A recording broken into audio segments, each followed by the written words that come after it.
Today we're going to discuss about energy systems. So in energy systems, we have chemical fuels, fuel cells and solar energy. We're going to discuss these one by one. To start with fuels. What are fuels? So any substance which on combustion undergoes will combust and gives sufficient amount of energy. Right. So can we call this mask as a fuel? Can we call this paper as a fuel? Even this paper undergoes ignition, right? When we ignite, when this undergoes ignition and undergoes combustion, right, and it liberates heat. Can we call this as a fuel? No, absolutely no, right? And what type of a substance can be called as a fuel?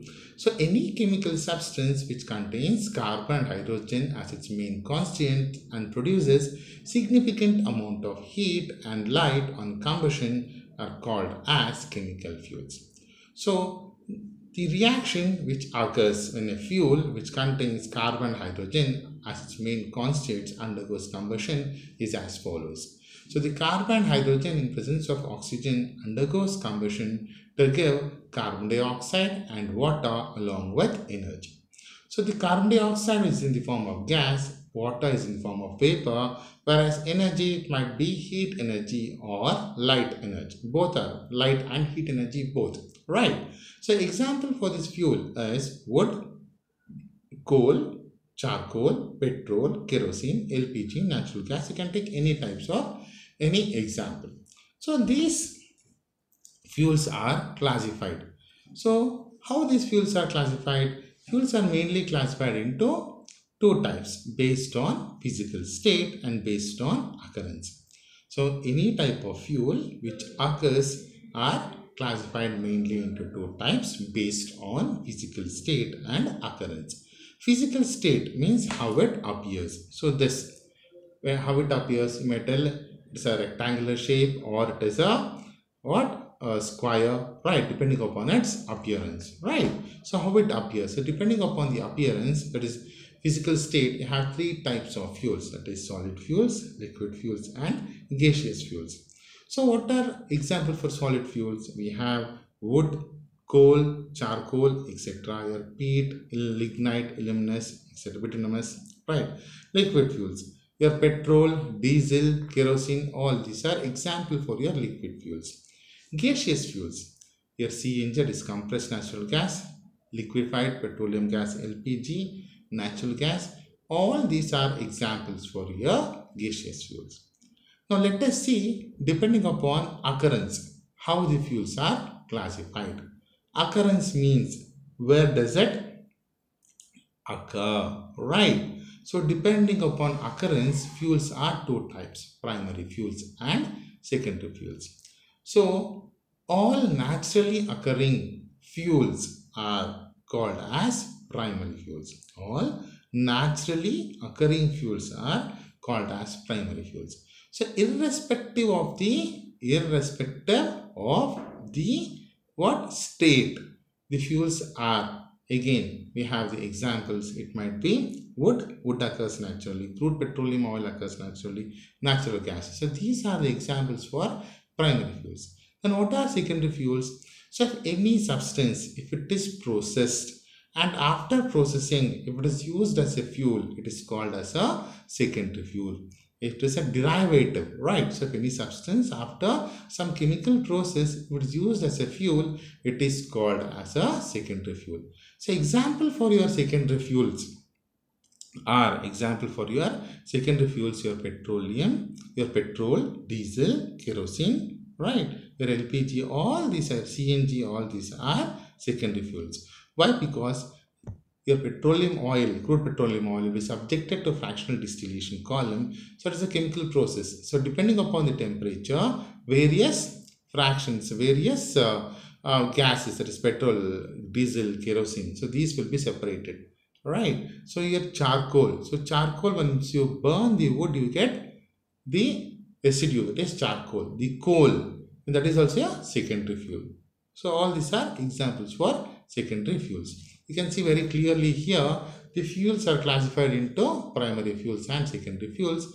So primary fuels, you have solid, liquid and gas. You have the chart gives the examples. And secondary fuels, once again, you have solid, liquid, gas. Again, you have examples for that. So later, how to measure? What is the parameter to measure the energy given, the energy of the fuel, right? There should be some parameter to measure, right? So the performance of the fuel is measured by calorific value. So that is the correct parameter to measure the performance of the fuel. So how it is defined? So the amount of heat liberated when a unit mass of fuel is completely burnt in excess of air or oxygen is called as calorific value. Okay, so unit mass means it might be 1 gram or it might be 1 milligram or it might be 1 kg. It should be unit mass. Okay, so when a unit mass of fuel is completely burnt in excess of air or oxygen, completely burnt. So completely burnt, if your fuel should undergo complete combustion, you're supposed to supply sufficient quantity of air or oxygen. So we don't know how much amount of air or oxygen should be required to burn 1 gram of given fuel. So therefore, we're going to supply excess air or excess oxygen. So how much our oxygen is required for complete combustion of fuel, that will be used up by the fuel, and remaining will be as it is. Right, the oxygen, how much is required for complete combustion will be used up, and whereas the other left out oxygen will not be affected. So complete combustion, the entire carbon hydrogen present in the fuel should be converted into carbon dioxide, water and energy. The chemical energy should be converted into either light energy or heat energy. That is meant by completely burnt, right? So complete combustion should occur. This complete combustion will occur only when we supply sufficient quantity of air or oxygen. Okay, that is what this calorific value means. That is amount of heat liberated when a unit mass of fuel is completely burnt in excess of air or oxygen. So there are two types of calorific values. Gross calorific value, it is also known as higher calorific value, and you have net calorific value, it is known as lower calorific value. So the gross calorific value, so what does this mean, or what is it, how is it defined? The amount of heat liberated when a unit mass of fuel is completely burnt in excess of air or oxygen, and the products of combustion are cooled to room temperature. So what are the products of combustion? The products of combustion, as discussed, are carbon dioxide, water and energy. You cannot cool carbon dioxide. Of course you can cool, but you are supposed to supply energy once again, right? Other product is water. So you're going to cool. So water here, it will be present in the form of steam. So the steam is cooled. You're going to cool the steam, water in the form of vapor to liquid. What will happen? Energy will be liberated. How much energy will be liberated?